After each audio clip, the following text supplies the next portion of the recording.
telling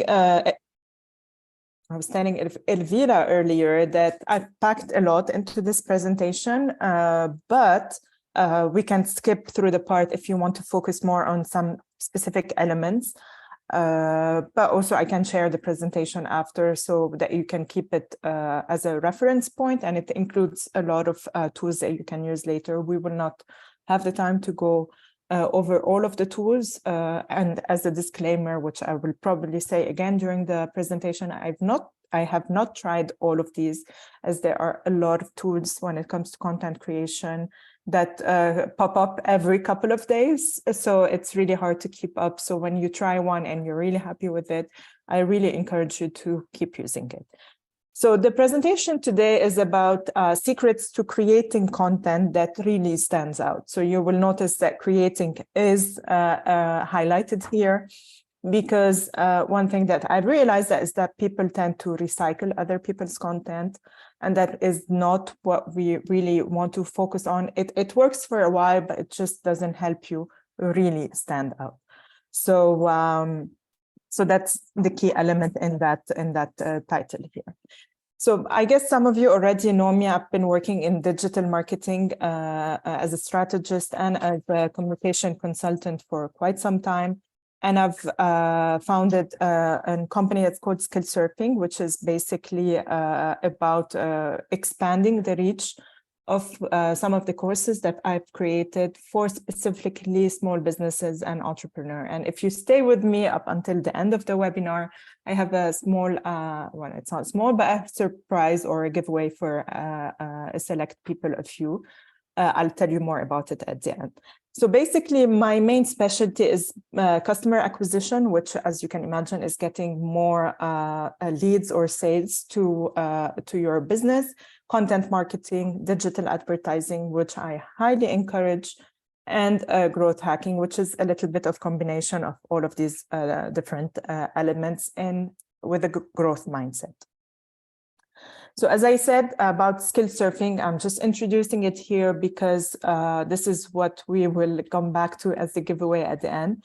It's an online learning platform that has courses that similar to a lot of the webinars that we have here, but longer format courses. They blend self-paced learning with online classes, so they will allow you to really take the course, have an engagement with the instructor, do the assignments and implement them directly on your business. Because some of these webinars, because of the format, are basically just theoretical and they lack the practical focus or the practical implementation on your business. So, this is basically what we do with skill surfing. Just wanted to, stop sharing for a minute so I can send you the links to. Let's sit here, the links if you want to connect on LinkedIn or any other platform. You can have them here in the chat. Here you go. So to get back to the main reason why we're all here.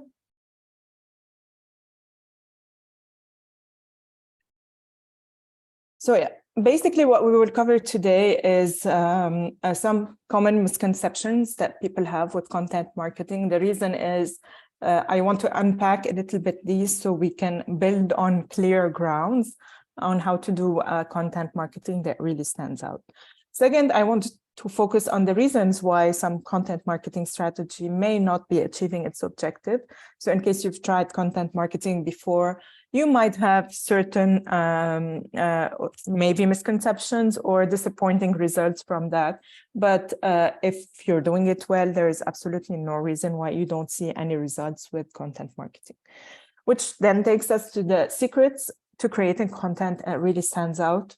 As you can imagine, it's not a magic potion or anything that works instantly. It requires some strategic thinking and planning so you can know exactly where you're going and how to get there. We will cover, of course, some of the tools. As I said, these are not tools I've tested out, all of them. You can definitely feel free to experiment. Mostly they all have a certain trial period, which allows you to make a more informed decision.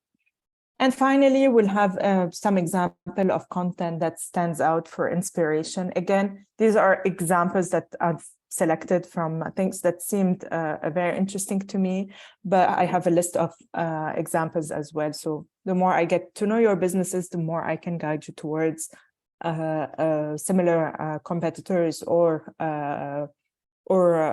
businesses that use content as well in a very inspirational direction. And finally, we'll have the surprise giveaway at the end. So first, I want to ask you one question before we get into the misconception and the reasons why some content marketing might not be working for you. So when I ask, what is content for you? What do you think of? So when you say you do content marketing or you create content for your business, what's on your list of content, either formats or platforms or anything of the sort?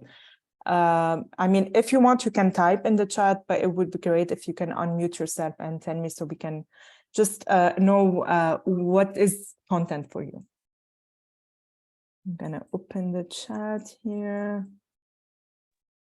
Hi, Jennifer. Hi, everybody. Dan here. Hi, Dan. To me, content is anything that captures my audience. Let me say something that I create. So either text or videos or photos that attracts my audience. And most importantly, it should be sticky. It keeps them there. It keeps them coming back. So it should have a hook. That's what I'd say. Okay, so we've mentioned different type of formats. So text, I'm assuming, could be. I tend to go more towards digital. So I would say this is either blog post or different format of text. I don't want to reveal all the answers that I will get to later. Social media posts and videos. What else? Maybe someone else other than Dan. Hi, Jennifer. My name is Rafael from Mexico and the United Arab Emirates. Thank you for your attention. I think content could be storytelling. Okay. What kind of storytelling? Basically, who you are, okay. Your branding, what is your goal, what product are you offering, what is the main goal of your product. So with storytelling, I would say all the content will be based on what story I want to tell to the customer or to sell. Mm-hmm. So brand story more. This is, yeah, okay. This is what you mean. All right. This is interesting. Anyone else? Hey, Jennifer, yeah, Martin from Cape Town. So content, so I'm totally new to all of this. So a lot of the or systems that you've mentioned, I'm not aware of. But content, I'd kind of agree with Raphael, is kind of inspires, motivates, connects emotionally, and interweaves the story of the brand or the brand identity, into the actual product, and also focuses on that consumer. So, there's a lot of involved in engaging with that consumer to motivate, to inspire, to call to action, which is hopefully purchase. Okay, that's a very interesting combination of elements you've included, and you've built on what everyone else said. You said emotional, which is something to connect with the customer. So regardless of the content format, at the end of the day, our main focus should be the customer, which is easier said than done. So I will get back to that as well. You've also said the call to action, which is to get the purchase, but this is like the final call to action, and we will cover that a little bit as well during this one segment of this webinar. So you've talked about overall the different content formats, what it needs to have, the call to action, the hook, the emotional content. But what I've seen with businesses, and it's not only SMEs, it's basically everyone, is one thing that people tend to, or businesses tend to talk primarily about themselves. Let's say 99% of the content that they create is about themselves and the product, and rarely leave 1% to focus on the customers. And when they do, it's usually in a format which is a customer testimonial, which also brings back to the initial element, which is they talk about their product and their business.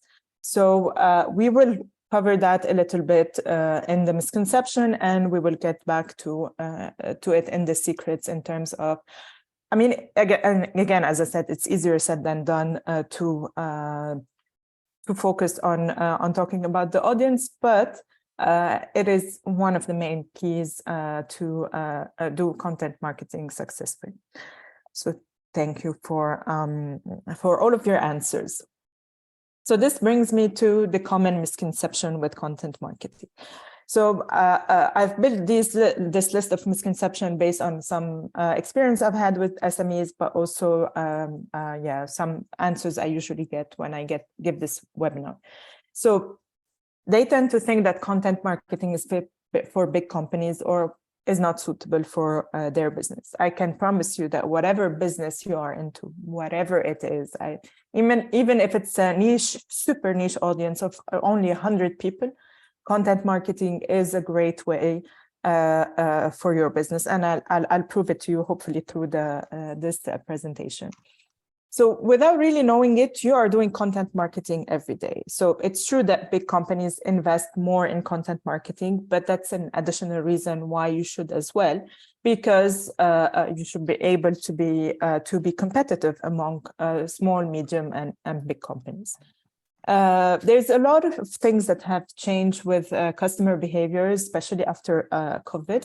But in general, customers these days have access to information. No one really tends to make a decision without doing quite extensive research before purchasing a product.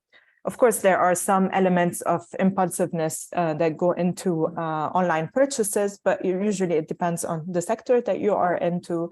There's an online research that precedes the sales. And again, online research goes back to content marketing. So as I said, also some customers, depending on what kind of businesses you have, they have different priorities. So there is a general move towards supporting smaller brands, but these brands, they have like real values and who value each of their customers. So of course, they are still buy from the big brands and big retailers, but they feel better about themselves and in general would like to support businesses with real value and businesses who actually give them time and focuses on prioritizing each of their customers. So that's why I believe that this is not only for big companies, actually very much suitable for smaller businesses. The second misconception is that content marketing is too expensive or that I cannot afford it. Actually, content is one of the cheapest, most effective way to put your brands out there. So of course, before we used to get very much higher reach on Facebook and Instagram without doing any type of advertising. But because everyone is accessing these platforms and that there is a huge amount of content on them, it is becoming important to advertise, to put your content out there. But that doesn't mean that it's it is not accessible to everyone, because you can still afford, you can still advertise with as little budget as you want. But I mean, you can create all of the content in the world, but if you don't create content that actually people want to consume, and this is, as I said, easier said than done, no matter how much you advertise, it would still lag behind general content that really moves people. So on that, I found this quote that I thought was really interesting from a big marketing agency that really says that content marketing actually provides 4 times the return of investment of traditional marketing spend. So of course, traditional marketing spend could be on advertising, could be on social media, could be on a few other things. But if you think about, for example, SEO and having content on your website that keeps generating traffic with time, that means that you are no longer dependent only on advertising spend to get traffic to your website, and it's more sustainable on the long term. So it's true that it provides like 4 times the ROI, but it really depends what other traditional marketing spend you have. It might be more, it might be a little less, but the point is that content marketing is a good investment compared to other digital marketing as well. There's also a very common misconception that content marketing is only SEO and that SEO is too complicated. Now, it might be true that SEO might be too complicated, but it's not true that content marketing is SEO. So you don't have to know SEO to do content marketing, but it certainly helps. Now, for everything that is beyond the scope of content marketing, you can have a freelancer or someone to help you with SEO optimization without you having to know the details of stuff. But you need to be able to guide them in terms of who are your target audience, what are your priorities, what you want to get out of this content marketing strategy. So you have to be able to provide a little bit of background so that they can do the optimization correctly. Now, in terms of some SEO tools that are that people in general find very interesting, you have Answer the Public. I don't know if you're familiar with, but you can just go on this website and tell them what is the topic that you want to write content about or you're interested in, and which country you're focused on, and it will scrape the internet to try and find like what are the common questions that people ask around this content. So you would get things like, for example, if you sell, I don't know, chocolate, you'll get something like how many calories are in chocolate. So of course, we already know this. People always Google that kind of stuff, but you can provide content, simple content for your website that answers some common questions. Or is dark chocolate better than milk chocolate? Or is chocolate good, for example, for someone who has allergies on nuts? So you can go very wide and very specific and provide these answers, which people already Google, and that helps you also rank for some of these long tail keywords, we call them in SEO. You also have Ubersuggest, which is a tool that allows you to research how many monthly searches you have on specific keywords in the country and languages that you are optimizing for. So if you explore a little bit some of these tools, you'll have a better understanding of what are the keywords that you want to optimize for, or you want to hire someone to help you optimize for on your website. But again, my point here, I might have drifted a little bit. My point here is content marketing is not only SEO. Also, I've worked a lot with e-commerce websites, and they tend to ignore content marketing and prioritize mostly social media, advertising and posting, because they don't see how content relates to e-commerce website. It's quite common. So as a result, very few e-commerce brands invest in content marketing. But that also means that you can easily stand out from your competitors with good content marketing for e-commerce website. And when I say good content marketing, again, it's not only talking about the products on your blog. And I have a very good example of how you can integrate products with content marketing without seeming so pushy as well. In the section for case studies. So one thing to remember, and I think this is really important, is that people searching, so if they search for something, they have a higher intent to buy. So it's not that they are scrolling through social media and they saw that you are selling, I don't know, fashion brands or fashion items, but they are actually looking for something that helps them solve their problems. For example, I need I don't know, a backpack for travel that is leather and can fit my laptop. So I am already way higher on the intent to buy than someone who's just scrolling and saw something that they think might be interesting or it's appealing for them to buy. So in that case, content here should help them make their decision in that they want to buy from you and not from anyone else, and that the product or the service that you're offering is actually the answer to their problems. So again, content marketing is about answering a series of questions that the potential buyer has across the journey from not knowing your brand or your product to buying. So it has to answer all of these questions in a way that feels a little seamless without it being, as I said, not too pushy. So last misconception here is that content marketing is only writing blog posts. So it's either only SEO or only writing blog posts, which I think you don't have that based on the questions that you had. But again, every piece of content that you put out there or it's mentioned about you. So even if you do an interview and they cover the interview on some magazine or on blog or on a podcast, that is a piece of content marketing. So even if you do behind the scenes reviews, guest blogs, so guest blogs are a good way to improve your SEO rankings. Also, this is content marketing and should be part of your content marketing strategy if you're really going into indirect links and PR coverage for your business or brand. Any other misconception you can think of that I might not have covered? I might add this misconception as well in this presentation for next time. But did I miss something that you think is important for us to unpack in terms of the misconception for content marketing? I'm just looking at the comments here. Okay. All right. Jennifer, one thing I'll add is normally I've found it myself, I'm a victim of thinking sometimes that content marketing is purely sales. Okay. That's fair. Which I'm learning it's not always just sales.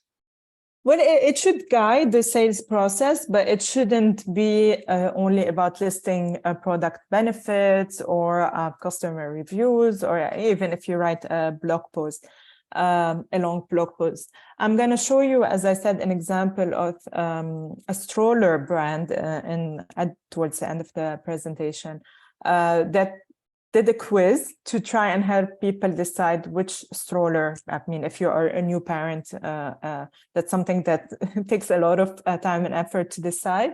So they did a quiz, kind of similar to a BuzzFeed quiz. That's fun and entertaining. And at the end, they would tell you which stroller is ideal based on your needs. And of course, it guides people back to the landing page of the stroller that they need to buy. So, but that doesn't, it's not only purely, I mean, it's sales in a way, but also it talks about the brand personality and how much they care for helping their customers make the right decisions as well. But that's also, as I said, a common misconception. Actually, it's a common misconception with all marketing that it only focuses on sale. There was a time when this used to work very easily, and you just have a post and automatically get more sales. But unfortunately, it's no longer the case today. Thank you, Dan. Anyone else? All right. So come back to another question here. How do you usually brainstorm, find or come up with ideas for your content? I already know what most of people will tell me, but just want to hear from you on that. That is if you do content marketing.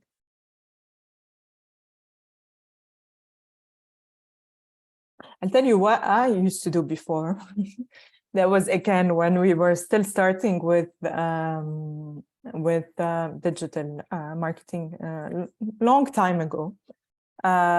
Basically, what I used to do is I used to go through Pinterest boards to get some inspiration and see what other people are writing about, or specifically how they are designing their content. It was very useful at the time, but of course that has changed because everyone does that, and there's a lot of content that actually repeats itself, which is not something I recommend to do. Someone raised their hand, Tofara, if I read that correctly. Please go ahead. Yes, thank you so much. So in terms of how I usually brainstorm, I find my content ideas, basically rely on surveys. I really want to always ask people questions to understand what they want to hear. Mm-hmm. And from that, I come up with the content to serve their needs. Then at some point, I was also looking at the use of search engine optimization and what people are really looking for in terms of my line of business. So I also get ideas from there. But what I've seen working is giving people the content that they tell me from a survey to say, okay, we are looking for this solution, we are looking for this product or service, and we want to know more about it. And from there, that's how I come up with my content ideas. Okay, can I just ask what line of business are you in? I'm into digital marketing consultancy. Okay. Okay, yeah, because that it works a lot for service-based businesses. So it's a good strategy, because surveys, I mean, there's a positive side and negative side to surveys, and any kind of feedback from potential customers or customers sometimes helps you build the business. So if they tell you that they need a specific service, you can create and provide that service for them. But sometimes also relying only on that does not mean that eventually when you offer the service, they will actually buy it. So it can be sometimes a good source of information for content, but also it's quite heavily used in startups and try to get, sometimes even before developing a product or a service, they do a lot of collection from potential customers to guide their business development. Try ChatGPT, okay. Content ideas. Sorry, it's Jennifer. So Jennifer, say being new to this, hence I'm, on the webinar. So content can be, as discussed, really in any kind of format, whether it be print, digital, video, TV, radio, and it is not constrained to a size or amount of information. It could be a one-liner with a picture, exactly. For example. Okay, so then I've kind of got the nuts and bolts of that. So it doesn't have to, and I think probably the simpler the message and the more direct the message, if you're fulfilling the needs or desires of the client in terms of the product or service, it's probably going to work better than if you confuse or overload.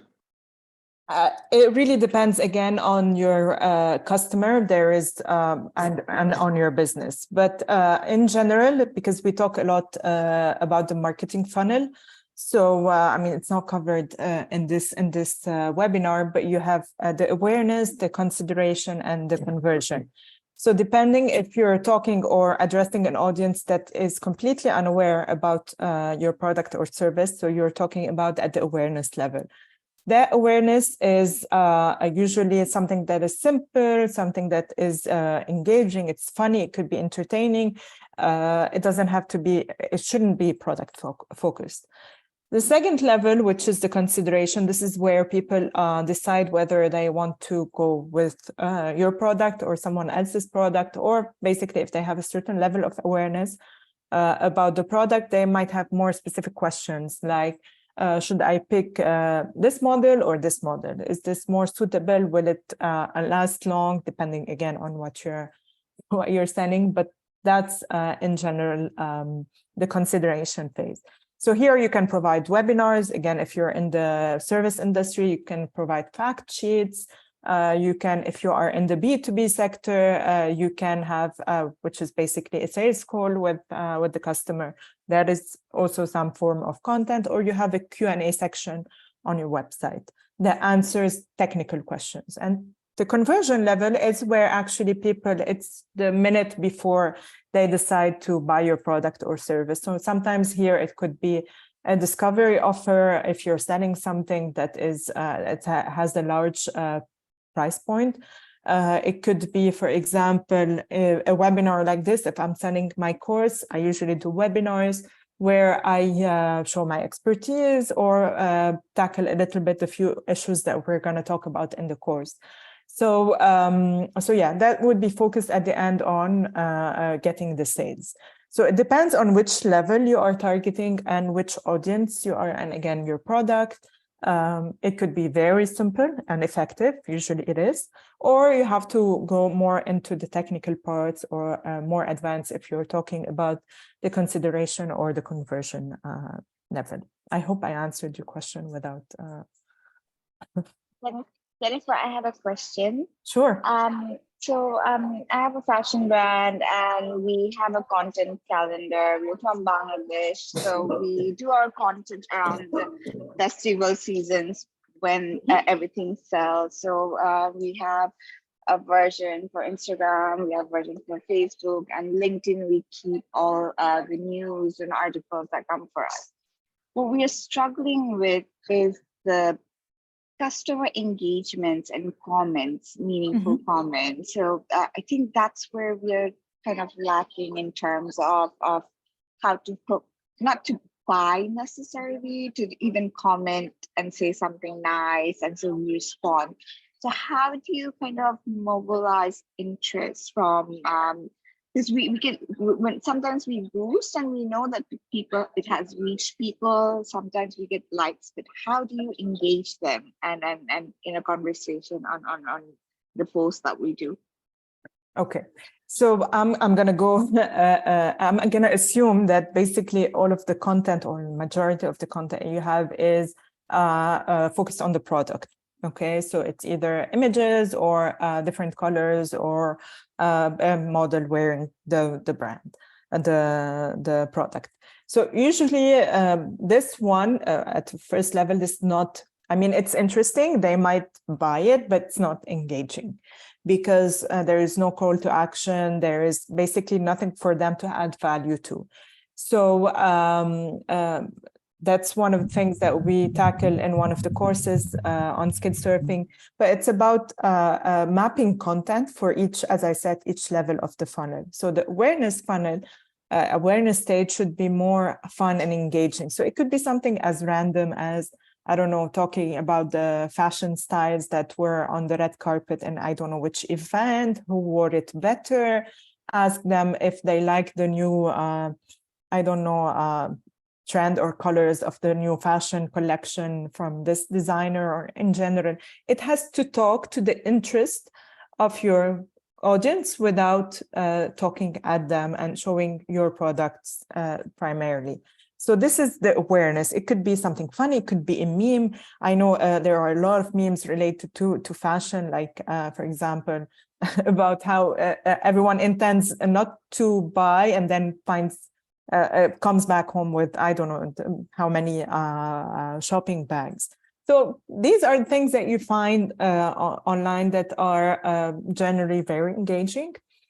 That brings the awareness level. So this is where you bring audiences and you engage them. So of course, they're not gonna really engage on a very product-centered, but you can talk about their general interest, they're something that they find interesting. You, depending on how much knowledge you have of your target audience and where you position your brand in terms of fashion. Is it eco-friendly? Is it, I don't know, sustainable, or it's just creative and locally sourced, whatever. So these elements are at the consideration stage. So this is where you help people, I mean, the eco-friendly and all of these brand values that you have. This is where you create content at the consideration level, which is less engaging, more eye-opening for potential customers. And then the last level, which is the product-centered level, where people are now ready to buy from you. I hope I answered this. Of course, I mean, it requires a little bit more understanding of your specific target audience, but in general, this is the approach I would take to engage people. And basically, it is to step out of the content focused on your products and services, which actually introduces very well my next section, which is reasons why content strategy is not achieving its objective. So actually, that's reason number 2, which we've talked about now. But in general, the most common reason is that we don't have a specific objective. So we have no strategy, we just create ad hoc content. So this is why I ask you usually, how do you come up with these ideas? Because most businesses, and trust me, also many of the big businesses or companies do not have a specific strategy. They just decide on a day-to-day or wake up one day, say, okay, let's have a post about this product. Or I heard someone from sales ask me if we have, I don't know, a tutorial about this. So they create a tutorial. So it's a common reason, and I've seen it across all types of businesses of all different sizes. But as you can imagine what I'm going to say, if we don't have a specific social media strategy, no content plan, we really don't know where we're going. We might be getting a lot of sales from the content, but we're not tracking it, and we've no idea if this is from the content, because of course we did not do the proper optimization to track that. So we might be achieving numbers, or we might not be, but there's absolutely no way to know that.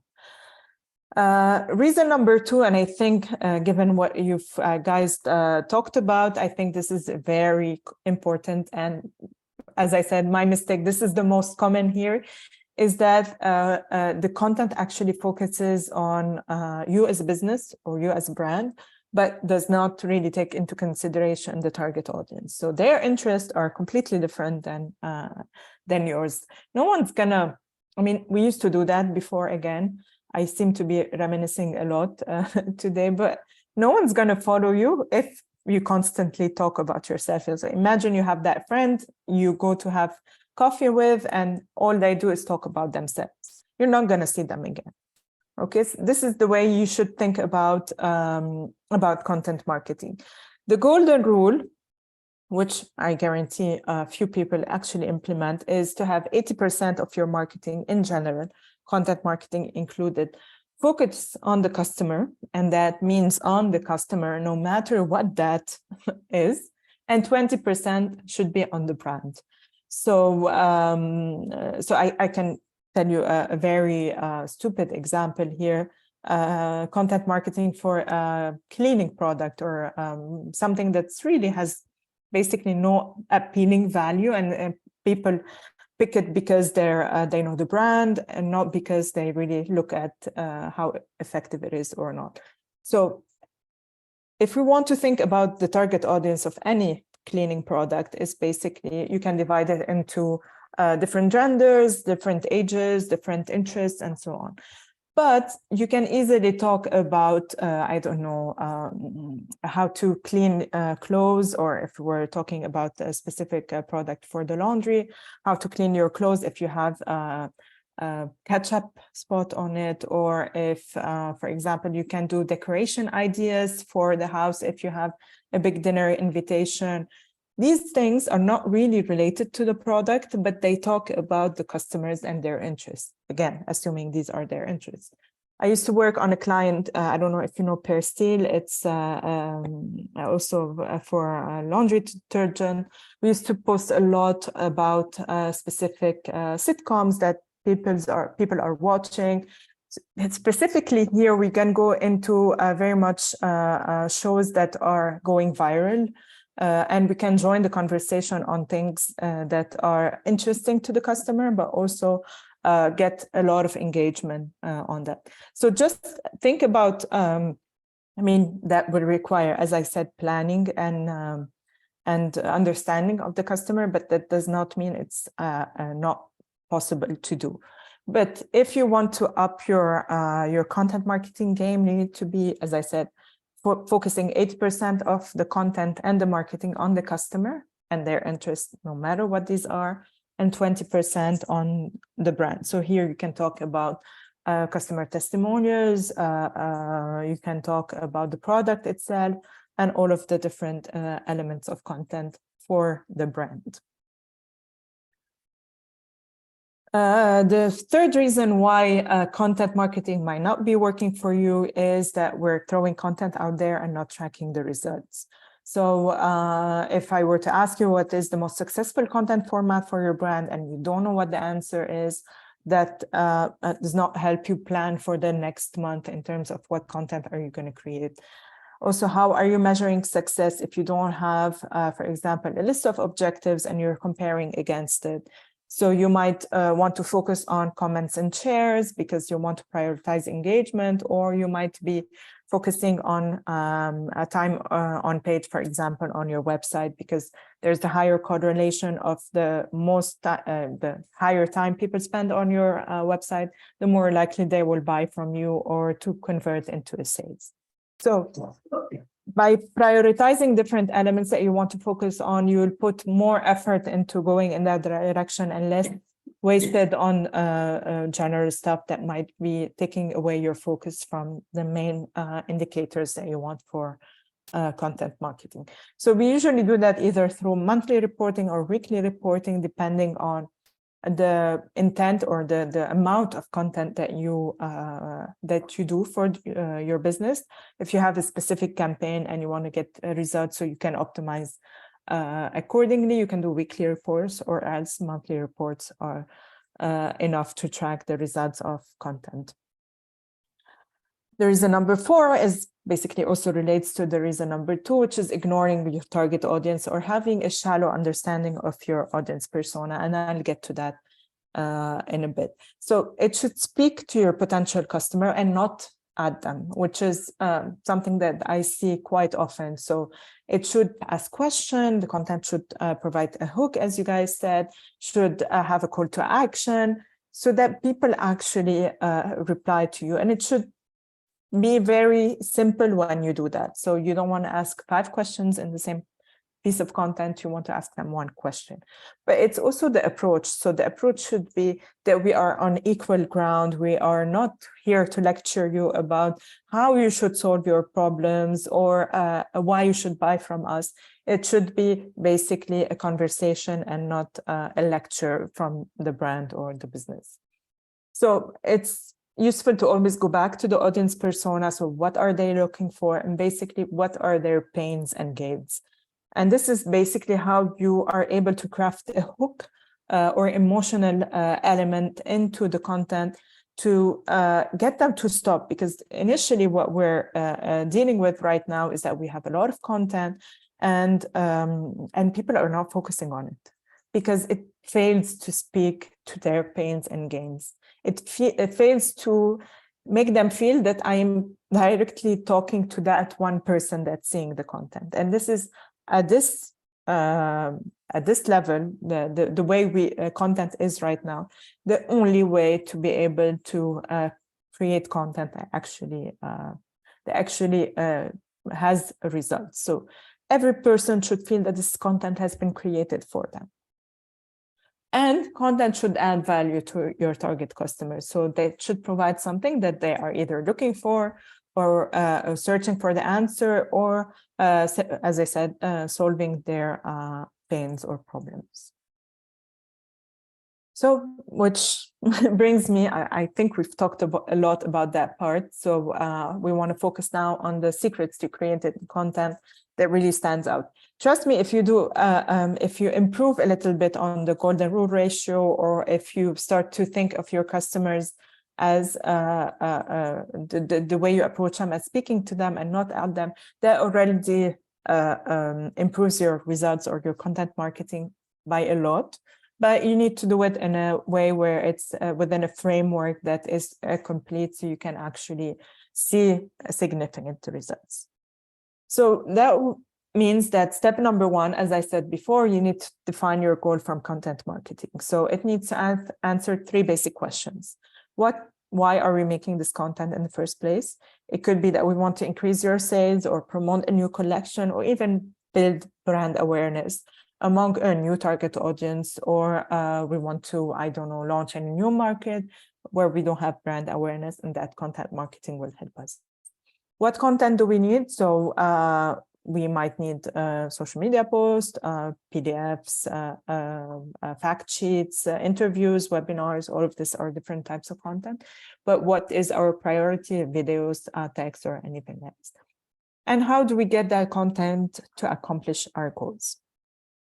So it can be that we post the content and we advertise it after, or we post it on our website and we send it through the newsletter, or depending on, again, what different channels you have, we need to consider how to push and promote that content as well, because it's not going to do that on its own. So a few examples here. If, for example, we want to create brand awareness, that's an overall goal. We need to have objectives underneath it to make sure actually we achieve that goal. So by creating brand awareness, we can, for example, get 10,000 campaign video views by October 30th. That may be a good indication that we have brand awareness. It could be 10,000, it could be 20,000, it could be 1 million. It's really up to you depending on your budget and your objectives. Second is to be featured in an online publication by November 20th, because it's one thing to talk about yourself, it's another thing for other people to talk about you. And get 5,000 organic monthly views to your homepage also by a certain deadline. So organic monthly views means people landed on your website through Google search, which is a significant indication of certain awareness or a certain optimization of the content on the website. If, for example, you want to grow an email list of engaged targeted subscribers, you have to, for example, get 5,000 subscribers or increase by a certain percentage, 10%, for example, month by month, because this needs to grow considerably every month.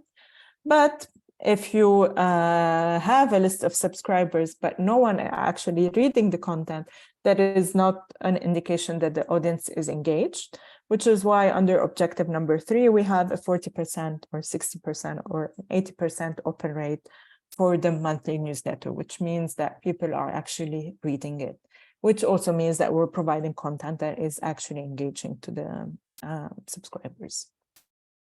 So it's not only one goal, it has to have like a specific objective underneath to make sure that we're going in the right direction and that we're actually going in the direction of the goal that we've set up in our strategy. Number 2, which is to conduct persona research. So I'm sure you already know, have a certain level of awareness of who is your ideal customer or your audience persona, but for us to be able to create content that moves people or that addresses their pains and gains, we need to have an in-depth understanding of these personas. So as you can imagine, it's not one persona, it's different personas that have different interests, different issues. And so you can have 5, you can have 10, depending on what you're selling. So who's going to consume my content and who is my ideal audience?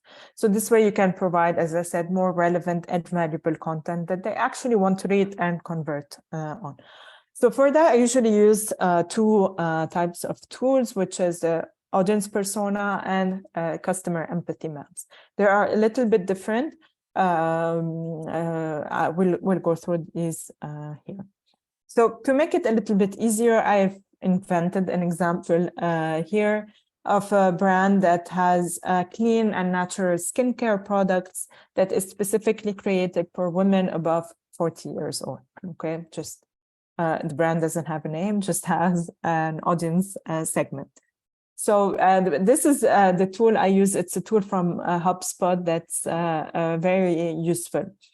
So for example, here I've named my ideal customer Anna. So Anna represents a segment of customers and not Anna herself.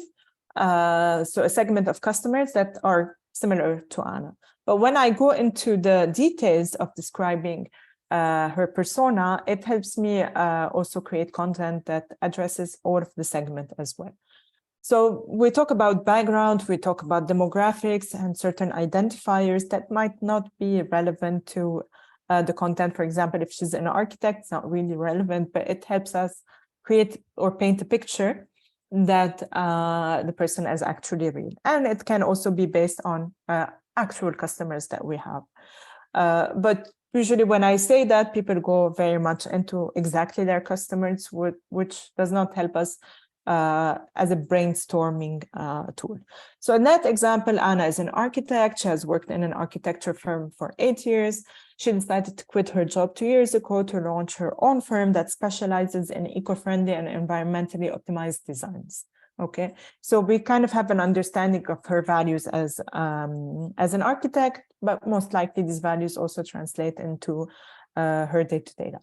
She's married, she has 2 kids, she has a significantly good income, she lives in France, she's very social, she goes out regularly, which also gives us an idea that this person might actually be a good promoter to our products if she likes it. So she's very active on social media and on her personal and business profile. So her goals as a person, she lives according to her values, which is environmental, ethics, and harmony with nature. She's a role model to her employees and her kids. Her challenges, this is where we go more closer to our product or our brand. So she find it trustworthy. Her challenges is to find trustworthy brands that align with her values. So there are a lot of brands that claim to be organic or claim to be good for the environment, and she has been fooled before. So she doesn't have this immediate trust when you tell her organic. She would do a little digging at some point. She has a hectic lifestyle and she has no time to shop in store. So she's looking for a solution that's basically online. So this helps us based on her goals and her challenges to identify what can we do as a brand, which is basically targeted towards people like Anna, which is highlighting our skincare brand values, promoting text and video testimonials, which goes a little bit deeper into the trust element. Show our product life cycle. So from the production, the packaging, and etc., to show behind the scenes, to also bring her closer to trusting a brand that she has not used before. And we want to promote our online store and skincare expert to assist with shopping and give you tailored recommendations. So the last element in this persona is the real quotes. This is basically something that Anna would tell to her friends or herself in her mind, or she thinks about. So I don't trust everything I read online. I stopped using very known skincare brands after I started researching the ingredients that they use in their products and their manufacturing process. So here is something that we can exactly use to make Anna feel that our content is speaking specifically to her. So it could be that our hook or our main intro in a blog post or in social media post would be, we know you've been fooled by very known skincare brands, and that's why we are completely transparent, and so on and so forth. So this way Anna feels that this is exactly talking to her. And of course, there are many other people who have these same thoughts as Anna. Another thing, another segment in the persona is the common objection. So here, this is where we anticipate what issues we might face in the process of driving Anna from awareness to sales. So, of course, based on her personality or persona, she will be thinking, how can I trust that your products are actually clean and natural, and can I try them before buying? So this helps us draft marketing messages, okay? Marketing messages that will actually resonate with Anna and, again, people who are similar to Anna. So, for example, clean hydration products for dry skin. Our products are prepared using natural ingredients that are sourced without disrupting nature's life cycle. Okay, that's for a hydration product. 100% natural, our brand guarantee. Providing a certain guarantee can be interesting to break the initial hesitation from a first-time customer. Not sure about us, request some samples to try. That also is very helpful for people like Anna, who have been fooled before, as I said. So, so different elements that helps us draft marketing messages that can go into blog posts, that can go into videos, that can go into different content pillars. But basically, this is something that speaks directly to her. So there's also an elevator pitch to kind of sum the persona in a couple of sentences. So this is for the audience persona. So in doing that process for Anna, for customer segment second or third or fourth, and so on, we already have a list of ideas that we can think of. Again, if the brand were real, you would have more ideas for content, but just completely made that up. So, so this process helps you map ideas that can be relevant to different customer persona. It's still, however, a little bit brand-centered, but in the implementation, knowing that you have to build the trust and doing all of that, you can just implement the same mentality into creating content that's not relevant, or it's not relevant, that's not related to the product itself. So the customer empathy map is very much similar to the audience persona, but it does not focus on the demographics or the identifiers, but actually focuses on the pain and gains of your potential customer. I'll explain that now. It will become clearer. And basically, what customers are ultimately willing to pay for so either get the gains or solve the pains that they have. So it looks something like this. It has 6 different components, which is think and feel. So what are their most important desires, their aspirations, and their worries? What do they see? So this gives you an description of their environment. So what's going on in their world? What do their friends and family say? The segment here is about the behavior. So how is their attitude? How do they act in public? So on. And what do they hear? So who influences their decision? Friends, family, or do they follow influencers on Instagram, or do they read books or magazines, and so on? So this helps give you an idea of the overall persona without going into age and work and stuff like this. But the most important brings us here to the pain and gain. So what are their frustrations? Again, this is related to your brand and what do you offer as a solution. So for example, there's an example in a couple of slides.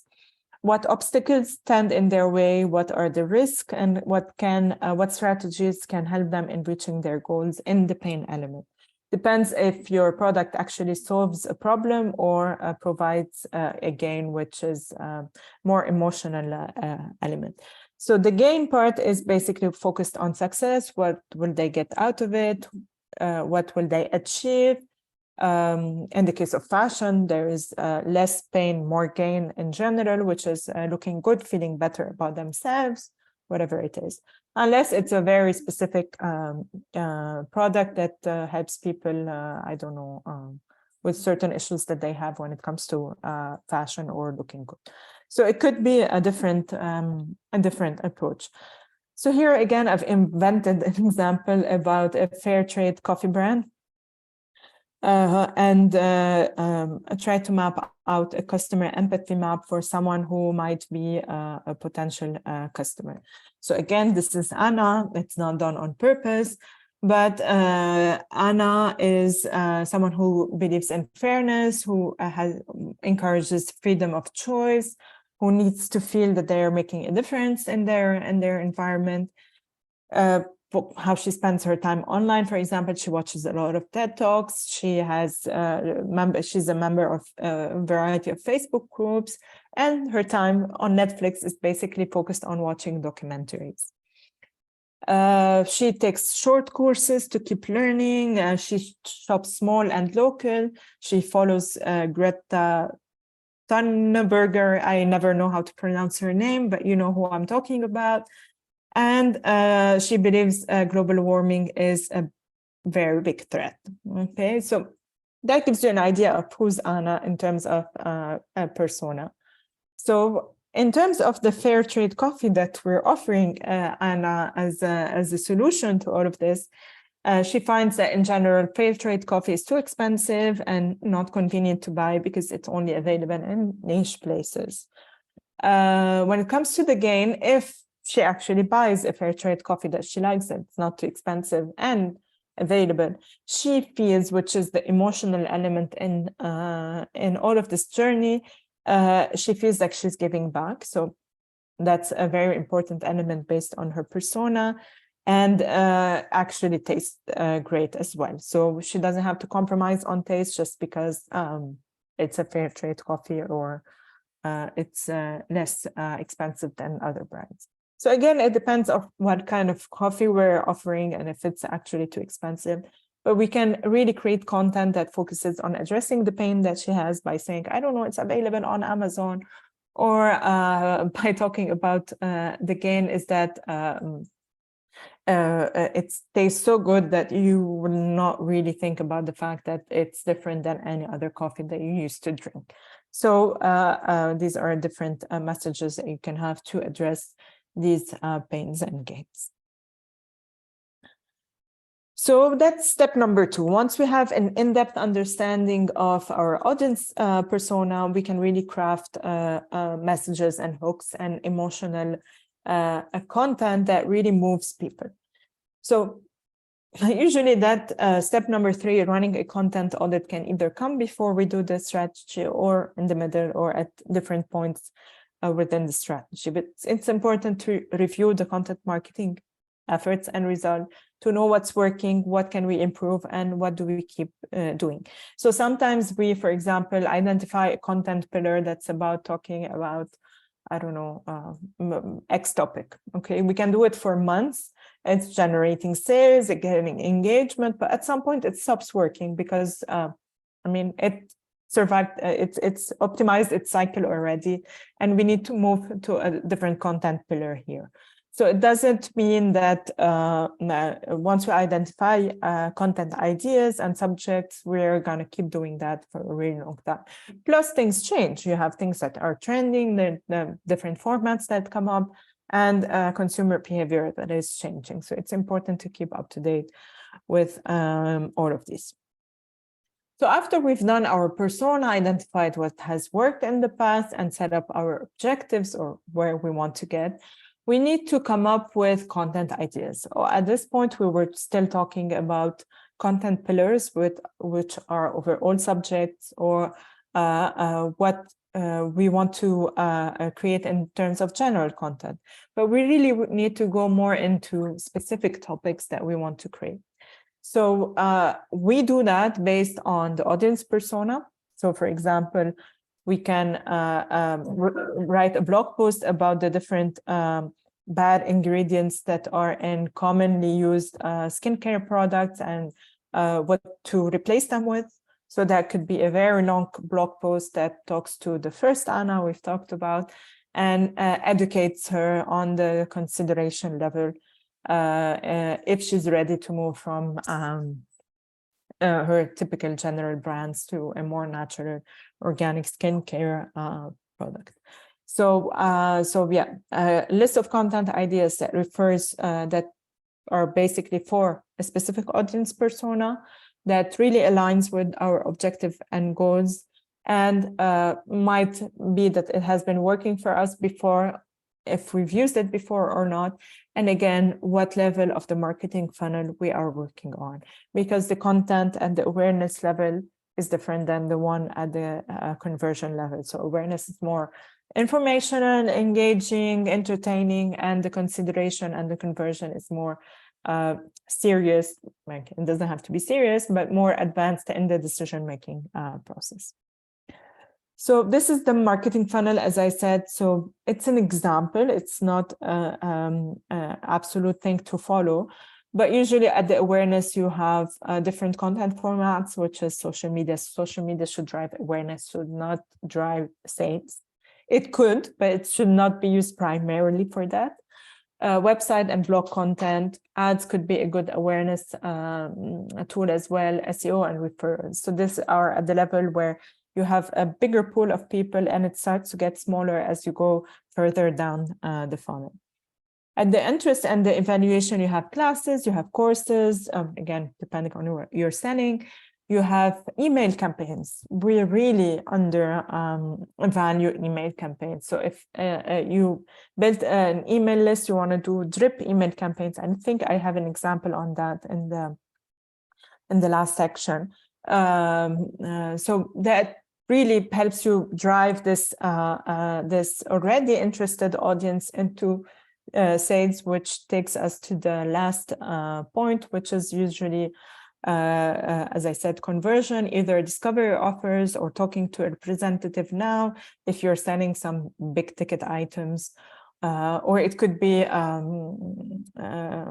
free trial offer if you have a SaaS product, or it could be like, for example, order samples of our skincare products, or try our coffee at a specific coffee shop for you before you order. So it could be different depending on what you offer, but these are generally some content formats for each level of the funnel.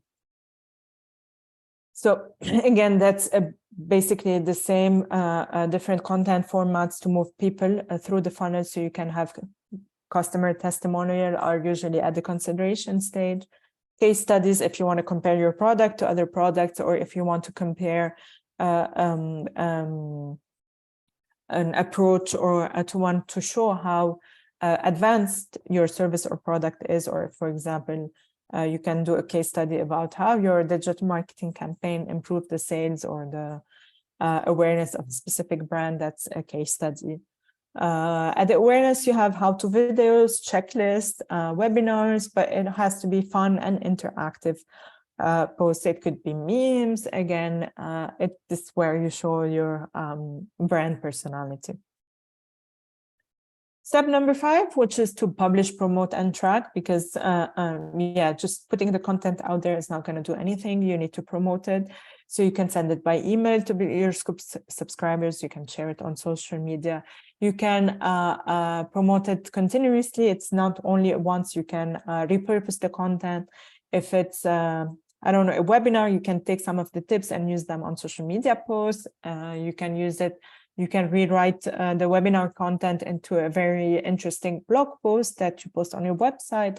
So it's not just one idea, one content format, and one-time promotion. It's just a combination that you have to recycle, repurpose, and reuse the content in different formats.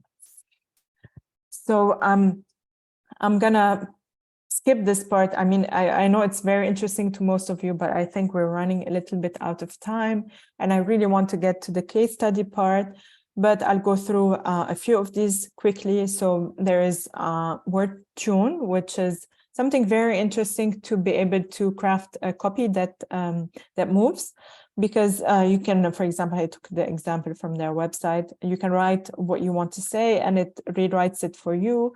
But as well, you can either use a formal, you can click on the briefcase, it gives you a formal restructure or rewrite, or a more casual one that really compels and moves people, again, depending on what you want to use it for. You have Market Muse, which uses basically all of this uses AI, which uses AI to help you, guide you in the optimization of your SEO content, of your content for SEO. There is this tool that you can use to make video and a podcast. It's very easy to do to use in terms of editing. You have AdCreative.ai, which helps you generate social media posts with engagement in mind. So it optimizes the sizes of the different social media posts for all of the platforms that you use. There's also web content that you can use AI to create blog posts 10 times faster, according to what they say.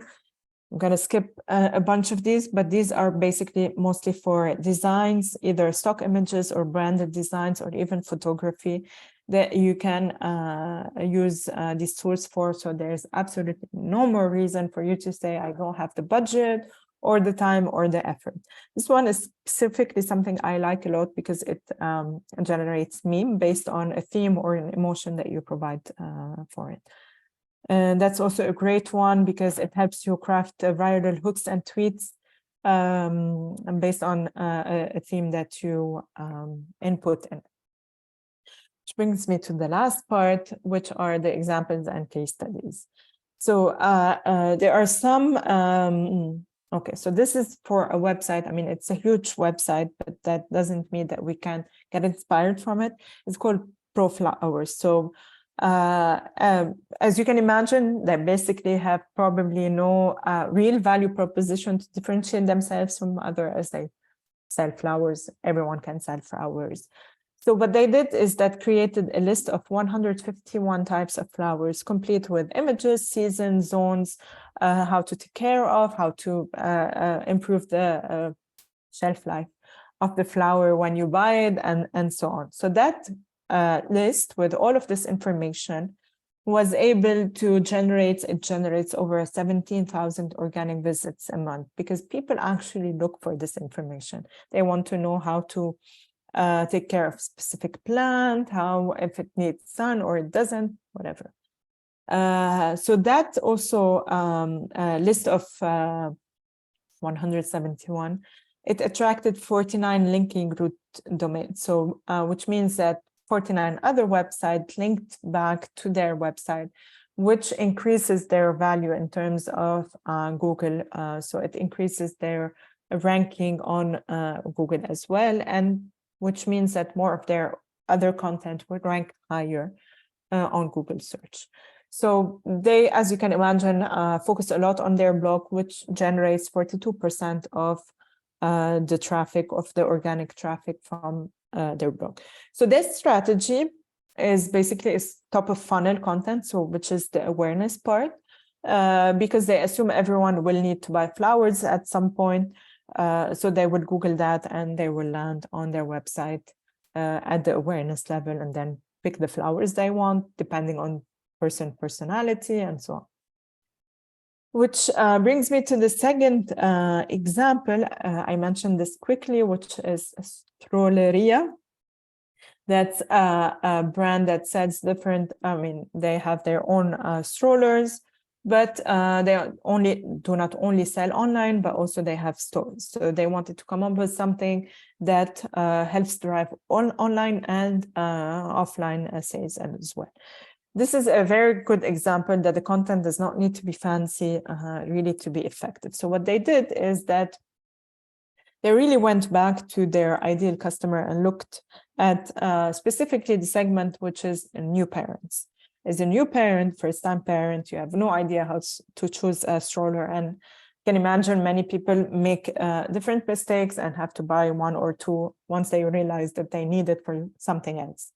So what they did is they created a quiz that could match you with the best stroller for your needs. And as you can imagine, all of the stroller in the answer sheet or what you get as a recommendation is something that they offer. So let's say you've done your research and you heard good things about this stroller or the other stroller, and you need to compare them and see which one is better for you. So they also already know that people don't just search the names of specific strollers. Actually, that might have changed because some brands are really going very far in terms of brand awareness. So they've become iconic in terms of brand awareness. But in general, people do not know these things ahead of time. So what they do is that their blog solves all of these problems, okay? And it provides a lot of information for people whenever they are ready to purchase.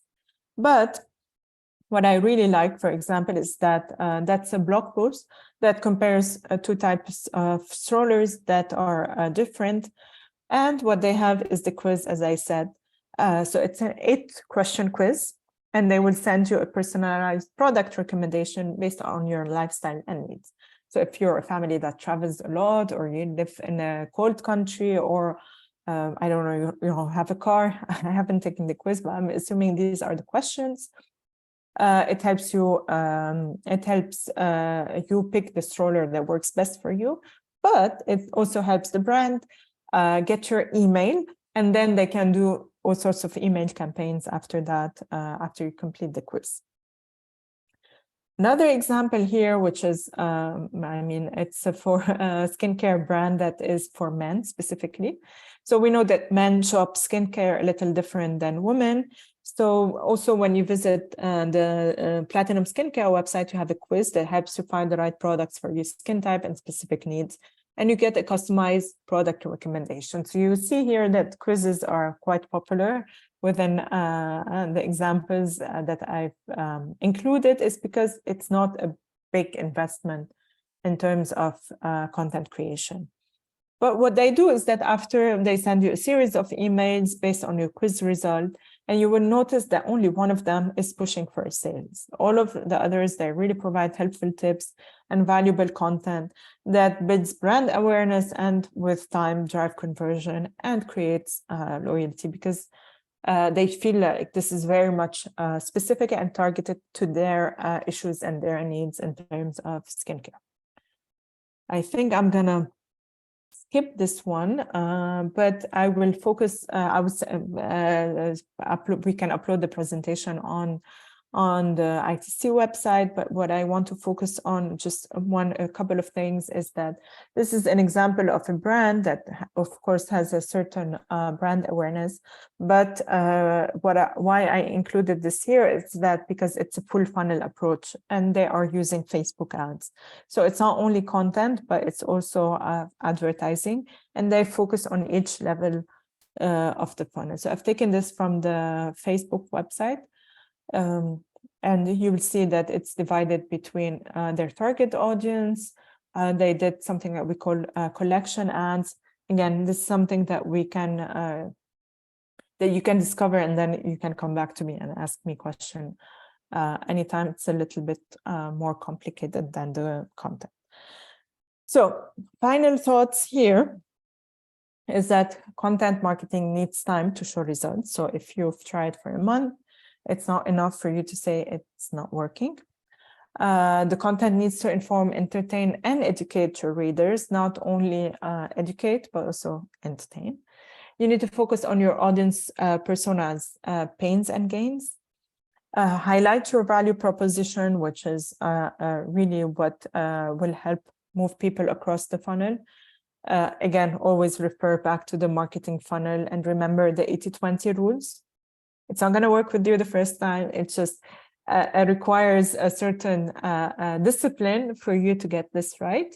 So don't lose hope if you tried in the past.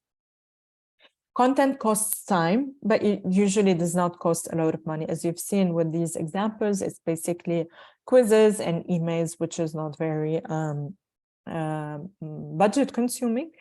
So that makes it a very good small business tactic. And on the contrary, you guys as small businesses or any level businesses, you have an advantage because you have a personality. So you have a personality, you have values, you have reasons for doing what you're doing.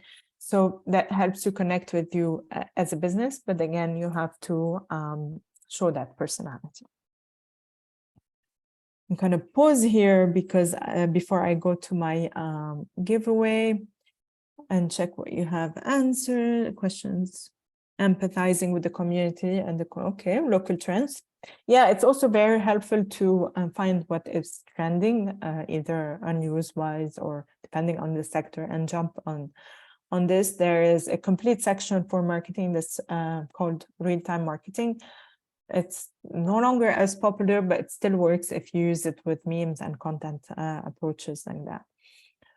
Yes, you can receive the link to the presentation.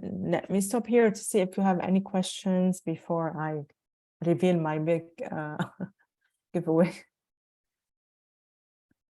I also need to take a small break from talking.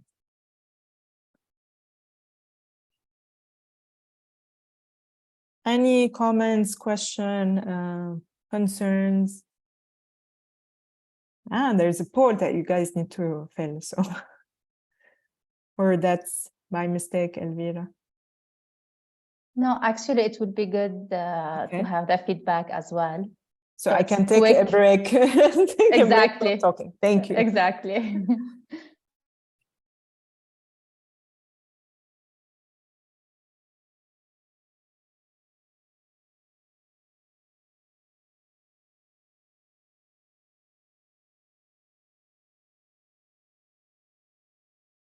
All right, we're going to give you a couple of minutes.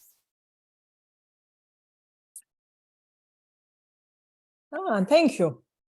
Glad you find it useful. So let me.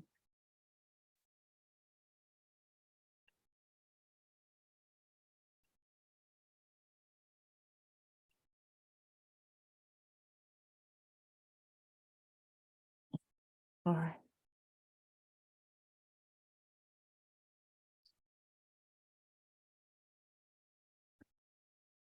Okay, so that brings me to basically the last bit of my presentation, only 2 slides, but I reward you for sticking with me for an hour and a half. As I said, the giveaway, which is basically free access to a few people of you. I haven't decided yet how many people to my 4-week course, which is basically kind of a summary or a more in-depth investment into the different elements of what we've talked about in this webinar. And the course is titled How to Define, Reach, and You Convert Your Ideal Customer. So it's a cohort-based course that usually is valued for around $400 that I've decided with Elvira to open it for a few people of you for free. But I'm gonna ask a little bit of time commitment from you for you to really benefit from the course. So it starts on May 15th and ends on June 9th. And includes weekly live session, weekly assignments. So that's why the time commitment, because there are live session, and it's important that you guys attend this session to really benefit from it. And as I said, there are limited seats available just because to be able to manage a live session, so you can take your time and have access to ask all of your questions and have like the full benefit of the course. So as I said, it helps you build your business roadmap to attract more customers. So we will work on the marketing funnel and craft a marketing funnel that's specific to your business. So you will know what content to create at each level of the funnel and the different topics based on the audience persona, using the audience persona tool and the customer empathy map. And the last section, which is mostly how to automate your marketing and growth. So how to use organic and paid content to drive people from the awareness to the conversion level of the funnel. So basically, as I said, it's a summary of the different elements we've talked about. I understand that the webinars are very theoretical and we can't go really more in depth than that. That's why also these cohort-based courses are great for you to implement directly on your business. So I'm gonna send in the chat Google form that you can complete if you are interested in taking this course, as I said, for free, but you have to like consider the time commitment. In the form, you have all of the information in terms of the time that you need to allocate per week, when it starts. I mentioned these, but also they are on the form. And a few questions like name and your business, just to make sure that you are a good fit in terms of business maturity for this course. So we can really implement what we've talked about in this webinar into your specific business needs. That's it. Do we have deadline? Well, it starts on May 15th, so before that. But don't like, I mean, I have to make a decision just because there are, there are other people who have paid for the course. So depending on how many seats I still have left, I'll have to pick but before May 15th, but you'll know for sure before that. Great.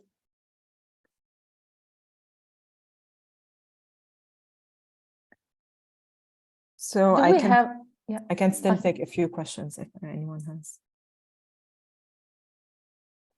Thank you, Dan. See, you did not promote the webinar for nothing. It was hopefully worth it. Exactly. I learned a lot, particularly about the AI part. That's one area which has really been exciting me. I think just like Martin highlighted, it's actually quite interesting to see how useful AI can be in helping you to create content. I started doing newsletters a month ago, and I used to be so scared of it, but through, you know, asking AI to help me generate ideas to write about, at least I'm able to still find that balance of being authentic, but discovering new ideas. So I really just loved all the various other tools other than ChatGPT that you've shared here. So well, basically, they all rely on the same, either on ChatGPT as a source of information, or they rely on tools that are similar. But the trick with all of these tools is basically the prompts that you give them. So you can get a very good answer, and you can get a very bad answer, or very bad content idea, or something that's not really relevant, depending on the content that, or the prompts that you feed it. So it doesn't mean, or it's never going to replace content creators or writers or anything. It's just going to be a tool that they can use, or marketers can use to improve their content in or their marketing strategies, or their content creation skills as well.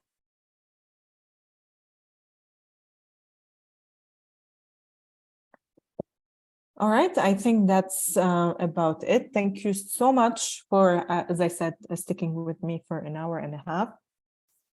I'm really glad that you found it interesting. And Elvira, I'll send you the PowerPoint presentation for you to also upload to the ITC website. Thank you. Thank you, Jennifer. Thanks a lot for the presentation today, and looking forward for the next one, because we will have, yes, we will have a session in June. So it will be the second session. Yeah. On how to sell on social media. Exactly. So today we talked about content, and the next step will be how to use this content to sell online. So we're looking forward for that. And for the recording, we will be adding recording of this session, so you can check it again with the presentation. And if you have anything, you can ask Jennifer through the community. You can send her a message. And if you have anything also related to social media, maybe it will be good to share with Jennifer ahead of time, so she will be able to have a presentation customized on your needs and on social media channel that you are using. Especially that today you started the journey with Jennifer, so it will be good for her to know what are your needs for social media. So this way, the next presentation will be more interactive and more interesting for you, and will fit your needs. So just try to communicate. Also, if you have any concerns, you can add your notes under the event as well. We as Ecom Connect team and Jennifer will be able to reply to you and to select other topics to talk about. So we are always looking to have some ideas from your side to decide on which topic is important for you. So at the end of the day, we need to hear from you and to create content. Exactly. And hopefully next session will be even more interactive, because it will be based on your needs and on your desires. Thank you everyone for staying today, and looking forward to see you in our next event. See you next time. Thank you so much. Wonderful session. Bye. Thank you.